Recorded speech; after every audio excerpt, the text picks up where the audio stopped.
Soak it all in, guys. This is what a dry Portimao looks like, if you can remember.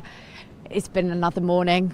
As you can probably tell from my current get-up, it's been very, very wet out there today in all sessions. Poor Moto2, they really have had the worst of it.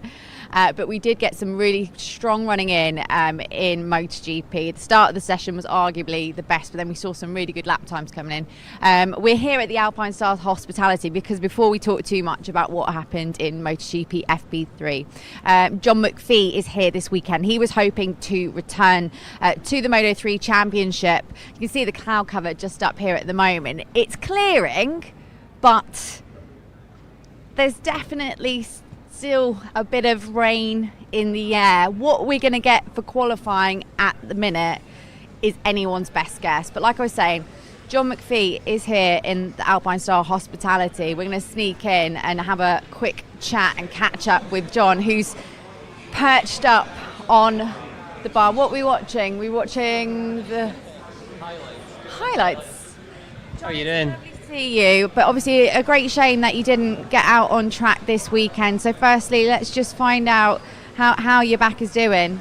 Yeah, doing good actually. I'm feeling really good physically. I've had some intense training, or physio I should say, and then I've been at the Clinic Mobile again this weekend. Real shame not to be riding, but I've had to obviously respect the decision from the doctors. So yeah, I've been sat here in Alpine Stars and watching the sessions back, got my phone on charge, and I'm just about to order a coffee, so you've came at a good time. It's not a bad place to be watching from. I'm going to say that actually this is the one weekend where maybe being inside here is not a bad thing. At the moment, when are they saying you could return? So again, that was a bit of a shock. They've said I need another 3 weeks, so unfortunately I've been ruled out this weekend, then again in Jerez next week, which I'm really disappointed about, but the target at the moment is to come back and be in Le Mans. So yeah, that's our target. We need to get reassessed Monday before Le Mans, and then hopefully we'll be on track there racing again. I really hope to see you there, John. Whilst I've got you, I was just having to chat to the guys. We don't know where the camera's gone. I think they've gone for a little bit of a look around hospitality. But we've been discussing it all morning that in actual fact, in circumstances like these, Q1 might not be a bad place to find yourself. Obviously, you've got the added pressure of needing to get yourself into Q2. But in terms of getting a feel for the conditions, from a rider's perspective, what's the kind of like insight on that? I honestly, and these conditions this weekend, I think it's a big advantage because the conditions are so hard. The weather's changing all the time. It's dried up at the moment, so or the rain stopped, I should say, at the moment. So if it starts to dry up, it's going to be a huge advantage to be in Q1. So I've obviously been helping the guys down at the Algarve team and trying to kind of give any input that I can. I mean, I'm here anyway, and instead of just drinking coffee all day, I've been trying to help a little bit. So David Salvador, who's replacing me, he just missed that brink of going straight to Q2, and I said, listen, it might be a good thing if you can go through Q1, get that extra track time, see how the conditions are. It can really help you then moving forward. So I'm actually seeing little bits of sunshine there. So if it does dry up, it's going to be perfect for the guys in Q1. Feeling optimistic. So we have something called MotoGP Pole Predictor just before I leave you. Obviously, we're going to get nowhere near Pecco's pole time from last year, but at the moment fastest time is a 1:55.52. Miguel Oliveira. What are we thinking pole time today? Pole time, wow, if it's wet, it's so hard to say, but can I predict the rider then? I'll predict the rider. So I'm going to predict Miguel, just because obviously he's fastest in FP3. Maybe it's an easy guess, but then he was fastest last year in the dry here, obviously won that race, and I think local knowledge of the track and the weather, he's going to be hard to beat today. So that's my prediction. Thanks, John. You heard it here first. Miguel Oliveira, pole later on. We'll see if that turns out to be correct. Well, I'll see you in Le Mans. Thank you very much. If you'd like to join for a coffee anytime, I'll pop back after I finish this. Definitely need one to warm up. Thanks, John. Okay, I think, have we got time to continue for a little bit longer? Because I just wanted to show you what I had intended to show you yesterday, which was the fact that we have got our lovely hospitalities back with us this weekend. This is actually the back end of the paddock. We've got the With You Yamaha, the Mooney VR46 racing team. Also, a little birdie might have told us earlier this weekend that we could be expecting to see a certain Valentino Rossi here to cheer on his team.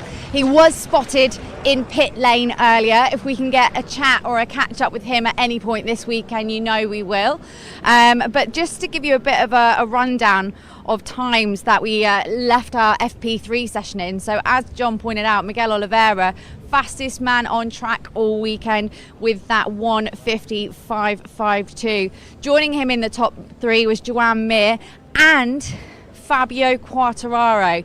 That is going to be a really good boost for the Frenchman because they were struggling yesterday with rear grip. So that was a really well-timed lap time to get himself in the Q2 cut-off spot. So I think he finished the day maybe 19th, if my memory serves me correctly, which sometimes it's a little bit hit or miss, I'm not going to lie.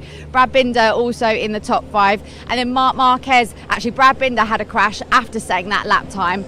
There was a terrifying crash for Marc Marquez in FP3 earlier, but he is also in that top 5.